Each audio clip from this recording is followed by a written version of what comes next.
Welcome to another episode of Reece's Reviews, the made-up podcast. We're just winging it as we go along. For a great start already. Yeah, Wow. I know. Jeez. Bringing in the rock music and we just fumble. All right, fine. You know what? Let's do it again. This is take two of Reece's Reviews, the podcast where we talk about the latest and the classics of movies and TV shows. You're with Matthew here, and joining me on this podcast is the person who it's named after, and that is Reece Reviews.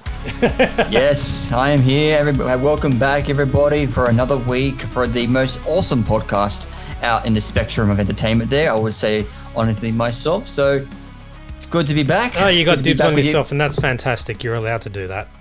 Oh, I think so too. Yeah, very much so. Of course. Good to be back. Good to be back with yourself, Matt Man. Yes, and also if you want to check out a YouTube only review, that is Reece going out to watch Scream 7 at Blacktown IMAX, and he also gives a review on the actual cinema itself because it went through a renovation. Yep. So no spoilers here of the review. Just check it out on our YouTube channel. The link will be in the show notes. Absolutely will. Absolutely. Yes. So we are going to break the bread and get the ball rolling, and we're going to start off with our entertainment honourable mentions. Hold on. What's that? Still ticking away.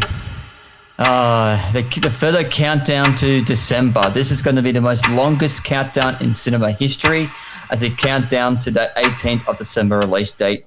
That is technically my heartbeat. Yeah, it's your heartbeat. It's all our heartbeats. It's all beating as one for Doomsday. Yes.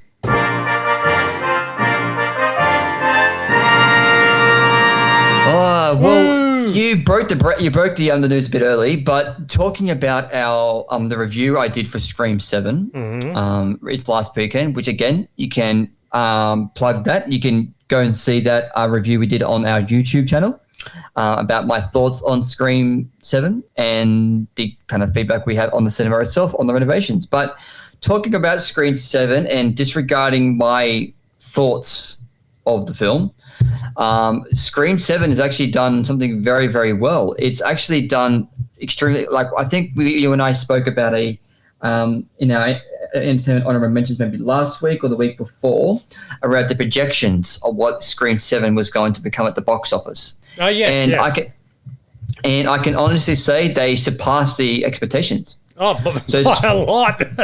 By a lot. So domestically, Scream 7 reached 63 million domestically, 96 million worldwide, which is the highest in the franchise. And also, apparently, it is. Have you seen the Police Academy series? All 7 of them?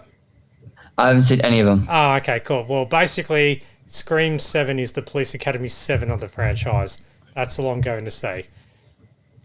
Well, yeah. I'm not going to give too much away and everything. I want everyone to do our reviews, but just to say to everyone, I did not enjoy Scream 7. So I'm thinking when it comes to new releases, everyone's going to expect a certain box office when they have a release, and then you have a drop off when you come to week 2. So I'm expecting after all, and the fact that they didn't release the review embargo until the day before.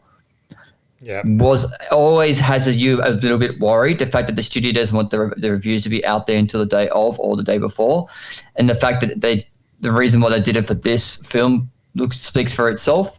So we should see how it goes in week 2, especially with the fact that you've got coming out like. Well, before you go further on with Scream 7, I got to say, did you get the trailer for Scary Movie 6 at the beginning? No. Okay, well, as of this morning, at the time of this recording, they released the trailer for Scary Movie 6, or known as Scary Movie.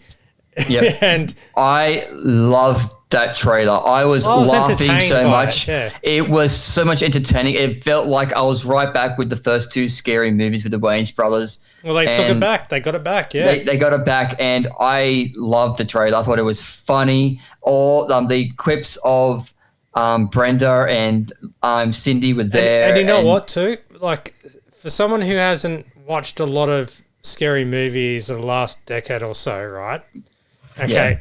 Yeah. I got a lot of the pop culture references in it. That's how good the trailer is, and it looks like the jokes are, because it doesn't need to, like, it's a double bonus with the jokes, it looks like, because you'll get some of the references or you get them all.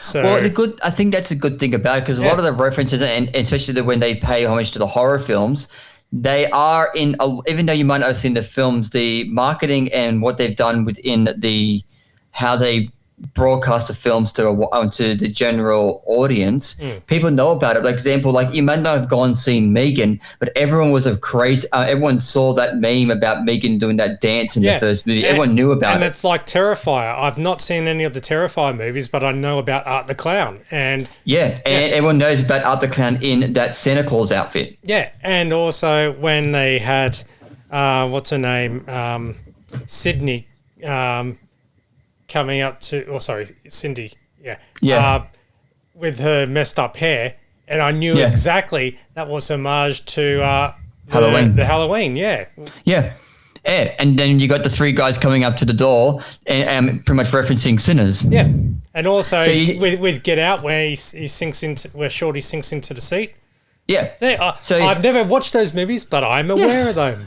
Yeah. So I would say, like, a lot of people are saying the same thing, that they're walking out of Screen 7 said the best thing about the movie was watching the Scary Movie 6 trailer. Doesn't surprise me at all. Does not surprise me. I am looking forward to Scary Movie 6 now because Scary Movie 6. I was about to say Scary Movie 7, but I'm looking forward to seeing it because I got a good laugh. Yeah, this comedy is right up my alley, and I think you and I would have to go out to watch it. I think it's going to be right up our alley. I think you and I would have so much fun watching this movie together, so that's going to be on our list of things as long as you don't keep tapping me on the arm or elbowing me and saying, "Did you get that one? Did you get that joke?" I'm not. That's not me. No, you might get some looks from me, but I won't do that kind of stuff. But the whole premise behind this first topic was about Screen 7. So it done very, very well at the box office for its opening weekend, which is the best in the franchise. How funny would it be if Scary Movie 6 ended up doing better? Yeah.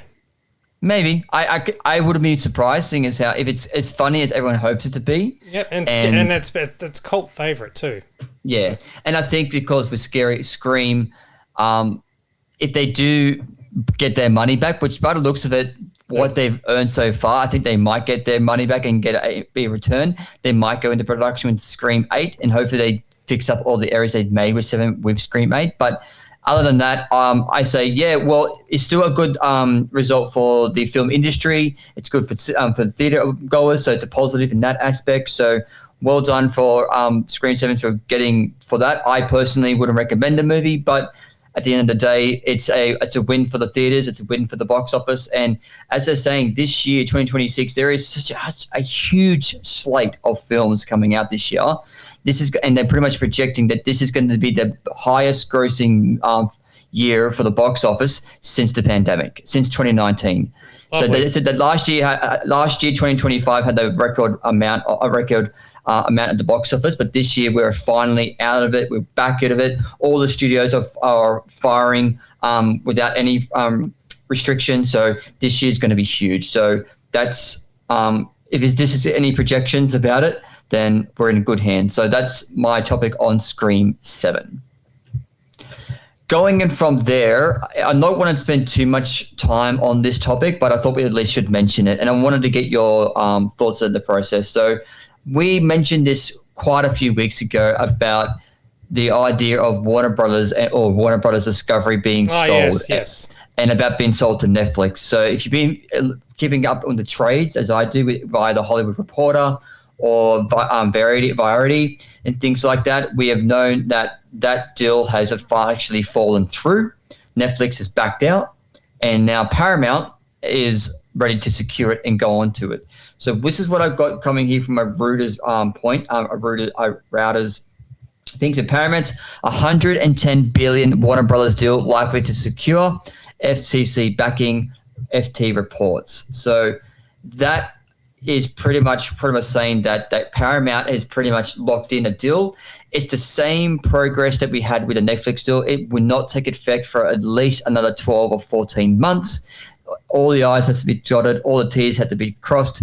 At the same time, all the shareholders for Warner Bros. Discovery has to sign off on it as well. So there's still potentiality of things changing. But at the present moment, Netflix is backed out. They are owed, I think it's like something between 5 to 7 billion for a payout fee from being Warner Brothers or Paramount being backing out of the deal with Netflix. So they're cheering on their point. We're getting the payout deal. But I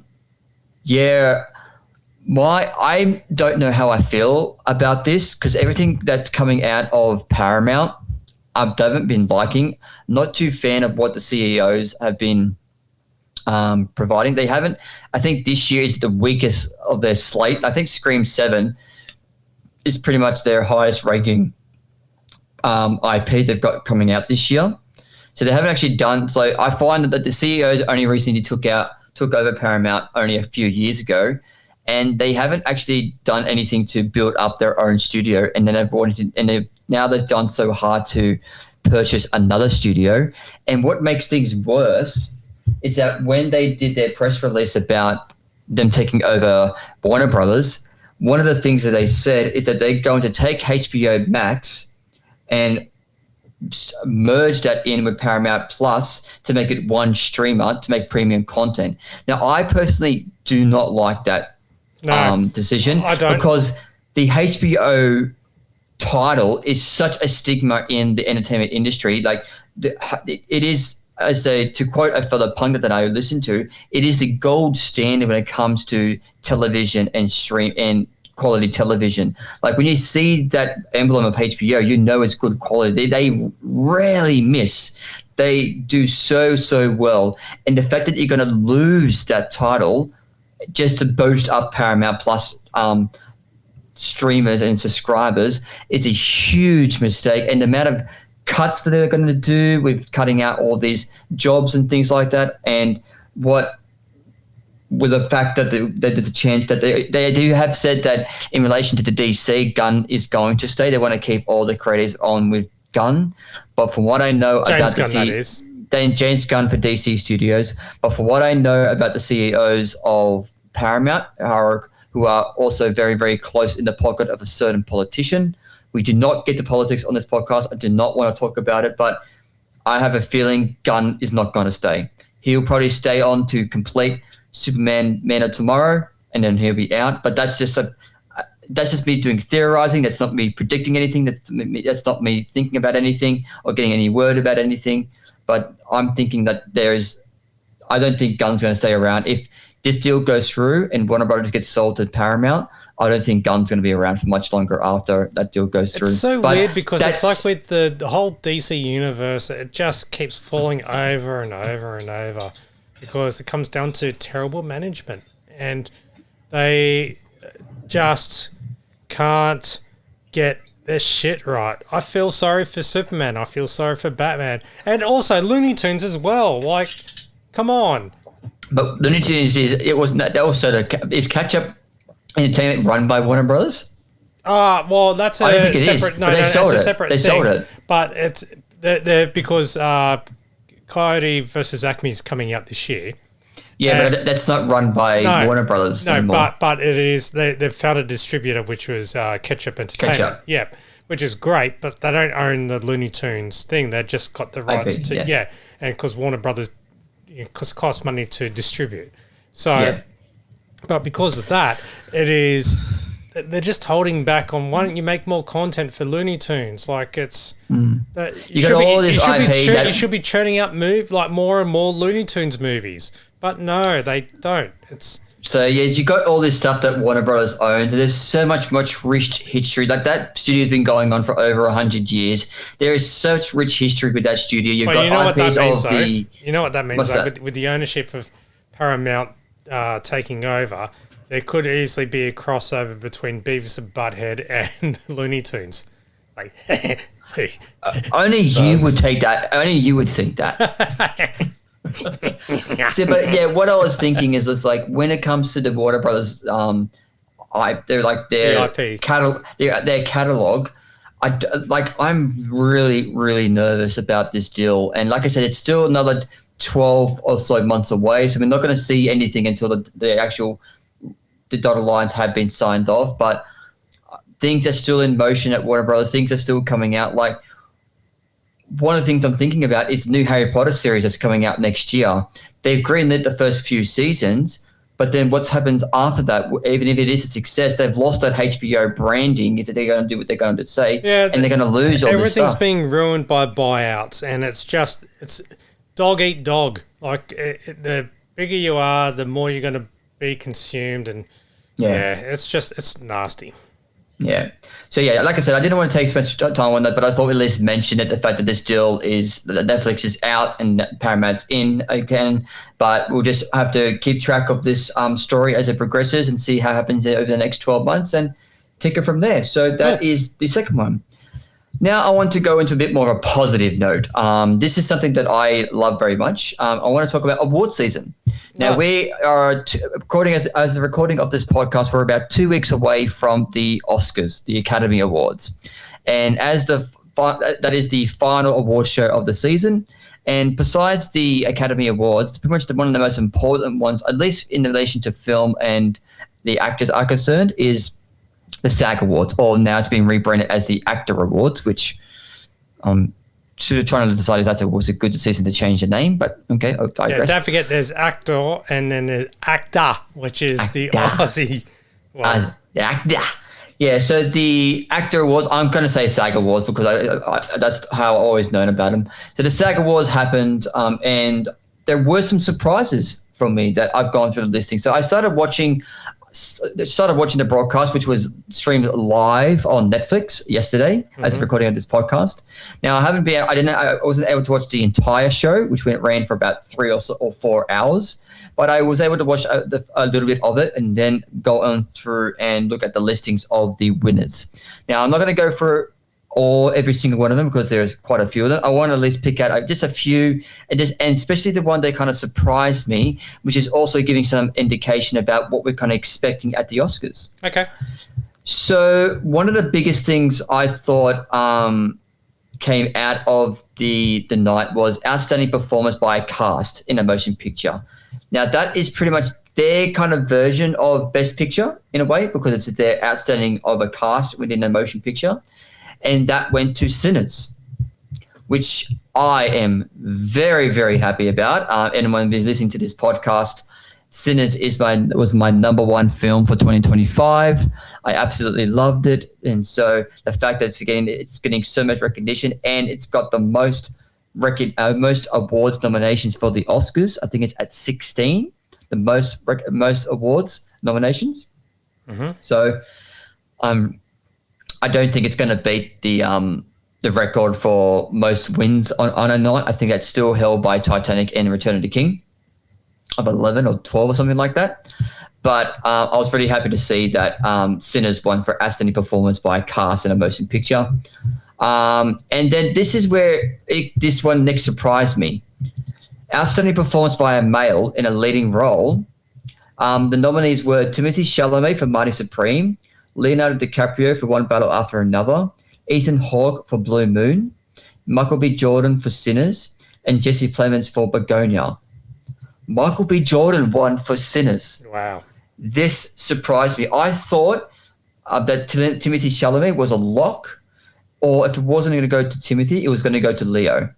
The fact that, not that I am kind of biased because how much I love Sinners, the fact that Michael B. Jordan took out the prize has actually opened my mind a little bit in relation to the Oscars, because I thought going into the Oscars that Timothy was also a shoe-in, but then behind him was very close. It was going to be Leo for One Battle. And I thought that I didn't think too much of the other nominees would have much of a chance, but if they opened up the envelope and Timothy, Leo, or Michael's name was read out, I wouldn't be unhappy. I would have been more than happy for how much they did it. But the fact that Michael B. Jordan was given the award by his peers, by the Actors Guild, by the SAG. Yep. This has got me really intrigued about what's going to happen in the Oscars, because now it's, rather than being a two-horse race, now it's a three-horse race. So that has got me very intrigued about what's going to happen in a fortnight's time. And I got emotional when Catherine O'Hara won. That's where I was going to go into next. So so jumping down to where are we? Where is it? Male actor. Where are we? Here we go. So outstanding performance by a female actor in a comedy series went to Catherine O'Hara. Now, I already heard commentary online. Even my beautiful wife said exactly the same thing. The only reason why she got the award is because she passed away. Which I call BS on, because I have some fact checks for our audience. The ballot for these and the nominations went in were so the nominations by the Actors Guild, where they put in their votes about who they wanted to be nominated, were all submitted and locked before she passed away. Yes. Majority of the votes for the awards for tonight, for the SAG Awards, majority of them were already counted before she passed away. Yeah, and confirmed, yeah. Some of them weren't. So, yes, you can kind of understand some might be swayed by the sympathy vote, but majority of the votes were already counted. So her posthumous award for the role, I would say she would still have received it. And it was absolutely incredible. And that speech that Seth Rogen gave was so beautiful that that really got me. That was a beautiful speech that he did for Catherine. Yeah. And the fact that I have a certain love for Jenna Ortega. I've loved her as a young actress. I think she's so beautiful and she's got such an amazing talent. She's doing so many incredible things. And there was a shot when they shot to her in the crowd and she was tearing up a little bit because they just finished doing Beetlejuice together. And so you can see they had this sort of relationship with their press junket, which is very heartwarming and sad to see as well. So I was happy to see that Catherine O'Hara won for that. I'm happy to see that Seth Rogen won for outstanding performance by a male actor for the studio, which is great to see. Just bringing up here, outstanding performance by a ensemble in a comedy series also went to the studio. This another one surprised me. Outstanding performance by a female actor in a drama series went to Kerry Russell for The Diplomat. Now, I kind of thought that your girl, Reece would have won for Pluribus, or one of the girls from White Lotus would have won, but I went to Kerry Russell. Now, The Diplomat is a series I've been told by a few people I should watch. Still haven't got around to watching it. It is on my list. My wife and I will be getting around to watching it very shortly, hopefully, but I will be getting around to watching that as well. Another one that's I am so happy about is outstanding performance by a male actor in a drama series went to Noah Wyle for The Pit. Now, when it comes to medical dramas, they are normally very much similar, but The Pit was written brilliantly. Drama filled, yes, but it so focuses on the authenticity of the medical side of things that is so well acted, so well directed. Scripts are perfect, and it's acted amazingly. And I think Noah Wyle has deserved that role. That after the first season, he did such an amazing job. And I'm just started watching season 2, probably about 4 episodes in, and has not lost a beat. It is still sharp as an attack. You should see the 800th episode of The Simpsons where they have a homage to The Pit. Only you was swinging a Simpsons reference. Of course. Oh, that is awesome. That's awesome. I love Excellent. Yeah, so next one was also The Pit also won for outstanding performance by a ensemble in a drama series, which was awesome. Outstanding action performance by a stunt ensemble, which is a new category, went to Mission Impossible: The Final Reckoning. How about that? What else was there? Outstanding performance by a female actor in a supporting role went to Amy Madigan for Weapons.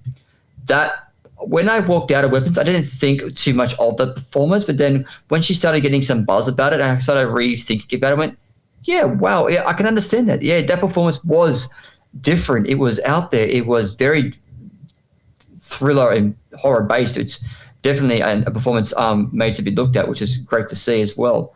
And I'm glad to see that outstanding performance by a male actor in a supporting role went to Sean Penn for One Battle After Another. Very well deserved. I thought that was great. To support my fellow Aussies, I would have liked Jacob Elordi for Frankenstein, but Sean Penn definitely was well deserved of that award. Cool. So that's pretty much a lot of the main ones that I kind of looked at that could go. Owen Cooper won again for Adolescence, for male actor in a limited series or television movie, which is good to see. But that's and outstanding action performance by someone in a television series went to pretty much my favorite TV show last year, which was The Last of Us. So, which is awesome as well. So that's been pretty much majority of the main ones from the award show last night. The big shout out was again Michael B. Jordan being best actor. That I was so happy about that because of how much I love Sinners. It's definitely overdue for a rewatch for me. I need to sit down and rewatch it again. I would love to watch it with you. I think this is going to be a type card for this podcast. It's about how many times I say I need to watch this with you. I know I've lost count. Yeah, we're overdue for we catch up. I think we need to go back to our weekly catch ups. But with all that being said, after all of those awards been that I just thinking of, what jumps out to you? What surprises you? And overall, what is some of your expectations and thoughts about going into the final award show that is the biggest of the year of the Academy Awards, the Oscars? Well, the one that really caught my eye, as I'd mentioned, was the Catherine O'Hara one because the fact that he referenced stuff Harry Belafonte dance in Beetlejuice and her performances just in Best in Show and just absolutely fantastic. So, it was just heartbreaking to watch. Basically. Yeah. It reminded me of, when Heath Ledger passed away and he won his award. Which, again, the same thing. The only reason why he won is because he passed away. I went, have you... And I go, did you watch that movie? That performance was... When you look at an actor and you see certain performances, you can sometimes see the actor in there. Then you got certain actors like Meryl Streep, where you watch a performance, you don't see Meryl Streep. You can only see that character. The Joker in The Dark Knight done by Heath Ledger, there is no Heath. You cannot see one glimmer of that Aussie, wild, heartwarming, very sensitive person that there was behind that smile that we all loved. There was nothing of that. That performance was and there's a reason why that movie is still talked about today and is in a lot of people's conversation about one of the best comic book movies ever. Yep. And it is in mine. Like The Dark Knight is in my top 5 of one of the best comic book movies ever made, period. And that is majority down to, yes, Nolan's direction and the script, but it's mostly down to, and non-biased, not because he's an Aussie, but due down to the performance of Heath Ledger. He would have got a recognition for that film, whether he passed away or not. In my I've got to do some opinion. research beforehand before this. I'll try and find ones where people were, people who have passed away and been nominated but didn't win. So, just to show that it's not, persuaded. Yeah, it's a really sad thought that people have when the only reason why they think someone won is because they passed away. And the amount of people who have passed away, they're in memory, and it was too long. Memoriam. So long and depressing. Yeah. Kind of backtracking, but you said Catherine O'Hara stood out to you in relation to winning in that speech. Is there anything else that stood out to you? That's really it. That's all I took away because I wasn't able to sit down and watch it. Yeah. Did you see the speech there? Because they gave Harrison Ford's speech was also absolutely amazing. Beautiful. Yeah. Beautiful speech. Beautiful speech. So And the fact that they had him sitting next to Michael J. Fox. Mm-hmm. And that, not only that, Harrison Ford thanked two important people, George Lucas and Steven Spielberg. Yeah. They made his career. Yeah. They shot him.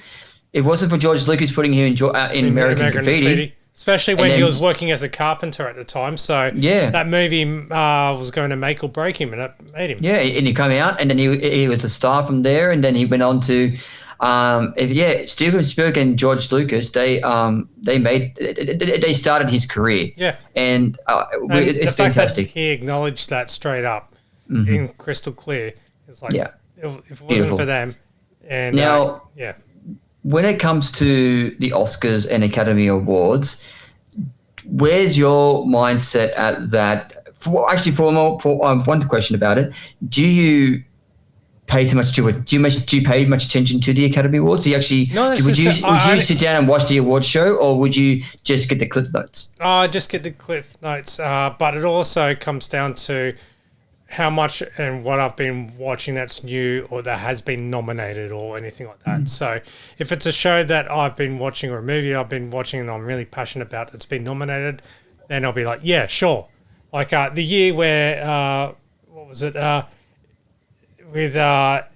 hadn't seen The Whale, but I had seen Everything Everywhere All at Once. All at once. Yeah. That was a good year. That was a fantastic year because Brendan Fraser, there was the big comeback movie. And come back for another Ki Kwan. Yeah, exactly. Yeah, so the fact that was happening and Jamie Lee Curtis finally gets recognised, and Michelle Yeoh. Yeah, so that year was like, oh, that was awesome because those people, were long overdue and they really deserved it. Yeah. Even though I didn't like the I've been hearing really bad things about the film. Zoe Saldana winning for her film. I can't remember the name of the film, what it was, but it got really bad reviews, but everyone thought her performance was great, and she is a phenomenal actress. She's so beautiful and amazing talent. So other than that, that's all I would really watch it for. If there's a couple of shows or a couple of movies that have been nominated that I've been watching, then it's like, okay, there's my interest. Yeah, so because I'm a huge filmography lover, I love the Academy Awards because they celebrate what I love and what they bring things together. And it also I'm Reece Cashel and I'm an actor. Yes, yes. And I'm a filmography lover. No, sorry. Let me say it again. I'm Reece Cashel and I'm a podcaster. Yes, I am. I also find that the Oscars and the award season in general, overall, not just for movies but also about TV, it allows me to open my eyes to things that haven't been on my radar or I've completely missed. And when I get these recognitions, I went, okay, what are these things? So they are getting these award recognitions due to performances, due to technical things, due to direction and all that kind of stuff. So it actually opens my eyes to other things that I haven't even come across and get myself onto it. And I've been introduced to a lot of movies and a lot of TV shows that I've actually really enjoyed because of the award season that comes around every year. So that's one of the main reasons why I watch them. But I watch them because I love seeing the celebration of movies and the industry, and I want it to thrive as much as possible. And I love the show. I love watching it every single year. I always have to watch it after the fact because I was working halfway on when it's on because it always streams here about 11 o'clock in the morning. Yep. So I always have to watch it afterwards, which is about a 3.5-4 hour broadcast. So that's coming up. Please keep your eyes open for this on this podcast. I will be talking about the awards, and I wouldn't be surprised that an entire entertainment honorable mentions gets taken up on the Oscars. So be pre-warned, that is coming up, and we'll go on from there. So that is my last topic of entertainment honorable mentions. Excellent. Thank you very much, Reece. And it's time for a review. Yes, it is review time. Now, I'm going to start off. This is a review of a TV show. Now, I love fantasy, sci-fi, and things like that, as all other genres that I love. And one of those genres is the MonsterVerse. So if anyone's has ever started watching back in 2015 when they remade Godzilla with Elizabeth Olsen and Aaron Taylor Johnson and Bryan Cranston, they re-released it. Now they're trying to turn it into the whole big MonsterVerse where it's like full-on action and suspend disbelief, and it's all this big fantasy. So they've gone on from Godzilla, and then Godzilla 2, and then they went to Kong, and then they gone Kong, Godzilla versus Kong, and then Kong X Kong, and then Apple TV thought, how about we do a TV show based in that universe around the Titans, but it's a series that's focusing on the people, on the ground, people on the ground, about character. And everyone thought that at the time that it probably wouldn't be. It goes, why would you make a story within that universe if you're not going to heavily show the Titans, the monsters? But when it comes to a narrative story, it's all about the characters. You've got to get attached to the characters. You can't just have monsters coming in and wrecking crap. You've got to be at least entertained by the story that's proceeding on through. And so they released Monarch Legacy of Monsters, starring Kurt Russell and his son, playing the same character, just in different time periods. That's a fantastic casting idea. Beautiful idea, and it plays perfectly. And it also cast one of my celebrity crushes. Now, everyone knows that my number one celebrity crush is always going to be Margot Robbie.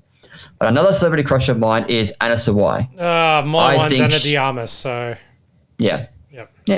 So Anna Sawai, I thought she's beautiful. She was in she won the Emmy the year before last for Shogun, and she was in Legacy of Monsters as well, and she's been in a few things that I really enjoyed of hers. And so coming back, it's been quite a while, and it's been victim of the lovely streaming side of things where it's taking like almost 2 or so years to come back for season 2. So I had to go back and rewatch the finale just so I can understand what the hell was going on. Yeah. And so they released the first episode of season 2. And I can definitely say it's definitely what the marketing is described. They're definitely leaning a bit more into the monsters side of things. I was entertained. Yes, Maximus Doridius, I was entertained by Legacy of Monsters episode 1 of season 2. They definitely didn't delve too much into the story of the character. They definitely delve a bit more into the relationships between all the ones coming back into the fold. But at the same time, they definitely heavily showed some of the monsters. Kong, that was teased at the end of season 1, made an appearance, and he was shown, not to say heavily, but he's definitely shown quite a few times, but maybe about 3 times throughout it, which gave the audience what they kind of wanted. I'm just going to bring up, so pretty much, you're pretty much showing that Kate is the main character, who's Anna Sawai's character, and her relationships between her brother, Kentaro, her father, and her friend, May, are all, the aftermath of what happened at the end of the first season is all kind of wrapped up in what's going on. We know that we've got a 2-year time jump because, as happens with these lovely sci-fis, they go into another world underneath ours, which is where the Titans live, which time works differently. By the time they come back up, it's time has changed. So it has been 2 when they start the new season, which we already knew about it because at the end of the first season they said that when the time they return to the surface, it's been 2 years. And so they do progress things along. They do set up the new bad Titan, which this is the thing about these monster movies.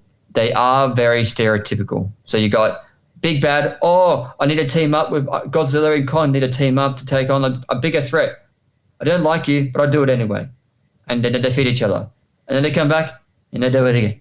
And again. So, but at the same time, you're getting the enjoyment out of it. But one of the things I hope for that this series did so well in the first season was it focuses on the relationships and the characters of the humans. Yes, the Titans were shown and they were included and they were the backboard of the show. But the whole series is called Monarch. It is about that company. It is about the characters. And I want them to stick with that and not try and lean too heavily into the monsterverse and the monsters of Kong and Godzilla and things like that. And what makes me scared about that is because of the marketing of the new season heavily showed a lot of monster battles and a lot of titans and things like that. So that's going to be very expensive. Yeah, very expensive. So I'm intrigued about this show. I like the show. I'm going to stick with it. I just hope, like I said, that they don't put the budget into the monsters and sacrifice on story and character. So that's my point. But I give this a thumbs up for me. I enjoyed the premiere episode of season 1. It got me entertained. It got me right back into it. Kurt Russell and Wyatt Russell are great as the character. The Russells. And it gives you, and it's definitely showing you a little bit of the mystery because it's showing you going back into the past where the young Lee Shaw to find out what this new Titan and how scary it's going to be and how to unravel it. So I'm intrigued, and keep your ears open on this podcast. I will be coming back for the finale, and I will review the entire season at its conclusion. Excellent. So that is my initial review on Legacy of Monsters. All right. Monarch. That is fantastic. Thank you, Reece. Alrighty, so we're going to finish off this lovely episode today. And yes, for certain people are watching that there, I said lovely. I watched a film that's been on my radar for a little while, and I finally got around to watching it. This came out last year, and I know we usually do new releases on this podcast and things like that, but I finally got around to watching this film. And I thought I would give it its 2 cents on the podcast because I kind of thoroughly enjoyed it. Now, I've been a fan of Brendan Fraser since I was a kid. I love the fact that he's very much got the same reputation in Hollywood as Keanu Reeves has pretty much been a nice guy in Hollywood. Like, you can't not like Brendan Fraser. Like, his personality, the vibe he brings to the screen is just so heartwarming. And after the massive success that he did with The Whale, he's followed up with a film that didn't get too much recognition when it came out. It got a theatrical worldwide release, but it wasn't massively received. And it's a shame because this film is beautiful. And I'm talking about Rental Family. Rental Family, I know one of the things I'm going to try and do moving forward on this podcast is I'm not going to try and explain certain things. Sometimes I'm really, really bad at it. So I'm going to utilize the amazing that is Letterboxd and always provide synopsis and then give you my 2 cents. Of course. So this film is directed by a Japanese director called Hikari, and the tagline is "Happiness Tailored to You." An American actor in Tokyo struggles to find purpose until he lands an initial gig, working for a Japanese rental family agency, playing stand-in roles for strangers. As he immerses himself in his clients' worlds, he begins to form genuine bonds that blur the lines between performance and reality. Now, this is actually based on a real company, a real concept in Japan. So pretty much what they're saying is that it is brought up in the beginning of the film, there's relation to the rental family. Like, if you want a husband, you want a boyfriend, you want a father, you want a mother, you want a brother or sister, you go to this company and you rent actors, in a sense, that play the part of that role you wanted to play in your life for a certain period of time. And one of the first things that Brendan Fraser's character says in the film is that, haven't they ever heard of a psychiatrist? And she goes, and then they pretty much said, you can't do that. In the what's the word I'm looking for? The cost of living isn't like the rest of the world in Japan. It is really hard to have those kind of money. And so there's a lot of services that they provide that you won't much find anywhere else around the world. And this is one of them. Rental Family and Incorporated and things like that is a real kind of sort of company, sort of business that they have in Japan. And the film highlights this in such a unique and heartfelt way that is very beautiful. Now, this film is not like a fast-paced drama, heartfelt kind of film. It does take its time. But the reason why you stick with it is because you fall in love with Brendan Fraser's character and his journey that he goes on, and the difference in the different relationships he has with each of the clients that he is introduced into. Who can't not fall in love with Brendan Fraser? I don't know. I personally can't. I would say he's becoming one of those actors like Hugh Jackman and things like that. Well, I'll go see a movie because he is starting in it, because I'm just intrigued about where he can go. Yeah. And so the fact that his performance was brought such a heartfelt approach to it. And you can definitely tell from the first scene right throughout, he doesn't have to say too much, and you can just see his bodily performance just seek on through. And the fact that they built this story around this real life concept, which shines a light on it and brings it into fruition with certain scenarios. For example, scenario about a mother wanting, who's a single mother wanting to get her daughter into a elite school. They hire Brendan Fraser to play the father, so they can do a bond with the daughter to eventually they have a joint interview to get the kid into a school. Gotcha. That's just one of the scenarios. And it just the way they, like I said, it blurs the lines about he's so emotional, he gets emotionally attached to these characters, to these clients of theirs, and his journey that he goes on, and the way he from when he started to his, and it is a full circle arc that he's doing. And it kind of also shines a light at how difficult it is to become an actor, and even if you are an American going over to Japan, and sometimes some of the roles you have to take as well. So I just want to say this to people: if you want to have a film that is it is lighthearted in some aspect, it is easy to follow, but it has a message to be told, which is one of the things you like about some of the films. You want to have a film that has a message and has something to say and makes you reflect on certain things about how you interact with somebody, what compassion you have with others, and those kind of things. And I felt this film definitely provides it, and it's pretty much showing you that it is okay to be open to your feelings, open to sharing those experiences with one another, and being okay with that. So I rated this film 4 stars out of 5.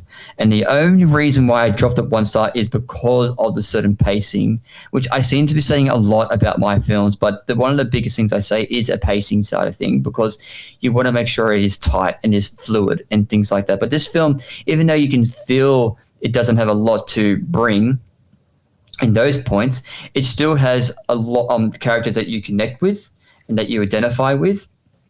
And it keeps you going from start to finish. And it's not a long movie anyway, because the film itself is only a 60, 70, 80, 90, 100, maybe about just short of 2 hours, maybe an hour and 50-minute movie. So it's not that long of a film. Yep. So I personally would recommend this film if you want a film on a Friday night or a Sunday night where you just wanted to not have an easy watching film, just to get immersed in and feel some different like emotional feelings. Not saying it's going to be bad emotional feelings, but just something emotion and things like that. Then I would say give this one a go and see how you feel by the end of it. Now, am I right to assume is this the first time you've heard about this film? Yes. Okay. Now, with the synopsis I provided, is this something? Sorry. Well, I've heard of it, but not in so much detail. So It does sound intriguing. I knew that Brendan Fraser had a movie called Rental Family, and that's all I knew. Okay. All right. Now, as a prominent with this podcast, it's probably I say, would you? Is this a movie that you would sit down and watch? You probably say, yeah, I probably would sit down and watch it. But in reality, do you think a film with that synopsis and what I've just said, is that something that you might actually put down? Like you might sit down this Sunday night and put it on? Probably not. It's a possibility. It's a possibility. It's a possibility. Possibility. Okay. Yeah. No worries. Like if I had nothing, like if I had downtime and it comes up, it's like, oh yeah, I'll give that a go. So yeah, it's that type of movie where I would give it a try. Yeah. So if you can't find anything else to watch, you put that on. Yeah. Yeah. Okay. Cool. Yeah. So that is my kind of quick kind of review on Rental Family. Go out. It is available on VOD to rent via on those all avenues you find your films, and I would say go out and get it and give it a go. Excellent. And support. So, what did you give it out of 5? 4 stars. Fantastic. And now we'll wrap up. Mm-hmm. Cool. Well, that brings to the end of this episode of Reese's Reviews. Thank you very much for listening. Thanks for the jam-packed juiciness that is entertainment, honourable mentions, and your recaps, Reece. I want to jump in for 1 second for you. I just found something that went across my desk. By all means. I think this was published, things like last week or something. This just popped up on me. How much of a fan of Scooby-Doo are you? Oh, I know someone who was in the movie, but I really haven't seen the movies in full. Okay. So Netflix is adapting a live-action Scooby-Doo series. A series, okay. Yeah. Is it going to be filmed on the Gold Coast? Hope so. I know someone who was played an extra in. Oh, nice. Yeah, in the Monsters Unleashed, like in the second one. Oh. Yeah. Okay. Cool. Awesome. Well, one of the actresses I'm actually following lately, and just like I am a big fan of Jenna Ortega, this is another young actress that I think is doing so much. I've actually been watching her quite a while. I mean, she's been acting since she was very, very young, and that actress is McKenna Grace. Now, anyone who knows that name, she's in. Yeah, I heard about this story. I heard about this news. Yeah, and she would make a perfect. What was she? Not Velma. Now, yeah. No, okay. So McKenna Grace, she's recently in, unfortunately, Scream 7. She was in that film that I reviewed in the previous episode, Regretting You. She's going to be in this year's new Hunger Games movie. So she's pretty much collecting herself of franchises. And yes, McKenna Grace has been cast in this live-action series of Scooby-Doo as Daphne. She is our new Daphne. And there is a clip of Sarah Michelle Gellar being interviewed, providing her positive and encouragement to McKenna about taking on the role. And because Sarah Michelle Gellar is our Daphne, we grew up on that movie. I love that. I don't care what you say, but James Gunn's scripts of those films, especially more so the first one than the second one, but I love that. That's just nostalgia films for me. I love the first Scooby-Doo movie. And so I'm actually really intrigued about this new Scooby-Doo series that is coming to Netflix. And with Netflix being at the helm, like I said, 9 times out of 10 of their movies, they suck. But when it comes to their series, they put a lot of effort into their series. So I have some confidence after seeing what they've done with The Witcher, what they've done with One Piece, what they've done with Wednesday. I have faith that Netflix might bring us something that's really, really good when it comes to a live-action Scooby-Doo. And the fact that they've got a great talent like this young actress of McKenna Grace, I'm now intrigued about it. So I thought that I just literally just popped up on my deadline up here on my screen. I thought I'd just put that in before we jump off. So also, I got one more little dovetail. Okay, it's not available in Australia, but it can be if you use a VPN. That some old school 90s cartoons are available to watch for free legally on tubitv.com. And I'm talking about Animaniacs, Tasmania, like the old school Warner Brothers, Looney Tunes. When I say old school, I'm talking about the 90s when we used to watch, like Tiny Toon Adventures and all that. Freakazoid as well. All are really cool cartoons. Again, you can't see it in Australia, but if you have a VPN and you go to the website, then you can watch them. I really need to find like an anime streaming service because I'm missing out on so much Dragon Ball. It's not funny. I need to find a streaming show that says Dragon Ball. So if anyone out there is on our listening to this podcast or giving some notes, if you know somewhere in an Australian approved and legal streaming service that streams the Dragon Ball Z, Dragon Ball Super TV series, please let me know because I want to watch it.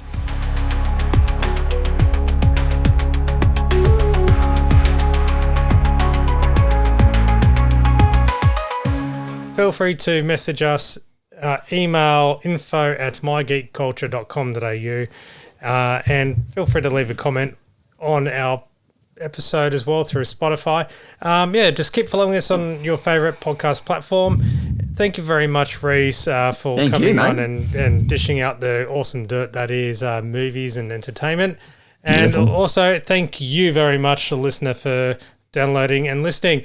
This has been Reece's Reviews for mygeekculture.com.au, produced by Matt Fulton Productions, mattfulton.com.au. May the Schwartz be with you.